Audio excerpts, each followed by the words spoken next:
3 மாணவர்கள் சரியாக படிக்காத காரணத்தால் பரீட்சைக்கு வராமல் கட்டடித்துவிட்டு படத்துக்கு சென்றனர். படம் முடிந்ததும் ஆடையில் சேற்றை பூசிக்கொண்டு தலைமை ஆசிரியரிடம் சென்றனர். அவரிடம், சார், காலையில ஒரு கல்யாணத்துக்கு போயிட்டு பரீட்சைக்கு வந்துடலான்னு நினைச்சோம்.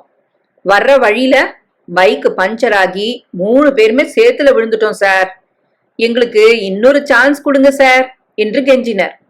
ஆசிரியரும் புரிந்து கொண்டு 3 நாள் அவகாசம் கொடுத்தார். 3 நாள் கழித்து 3 பேரும் நல்லா படிச்சுட்டு வந்தாங்க. 3 பேரையும் தனித்தனி ரூம்ல உட்கார வச்சாரு. கேள்வித்தாள்ல 4 கேள்விதான் இருந்துச்சு. யாருக்கு கல்யாணம் 25 மார்க், கல்யாணம் எங்க நடந்துச்சு 25 மார்க், மாப்பிள்ள என்ன கலர் ட்ரெஸ் போட்டிருந்தாரு 25 மார்க், எந்த பைக்ல போனீங்க 25 மார்க். கண்டிஷன், பதில் எல்லாம் ஒரே மாதிரி இருக்கணும். நீங்க படிக்கிற ஸ்கூல்ல நான் ஹெட் மாஸ்டர்டா. யதார்த்தமா நம்புறவங்களை ஈஸியா ஏமாத்திடலாம்.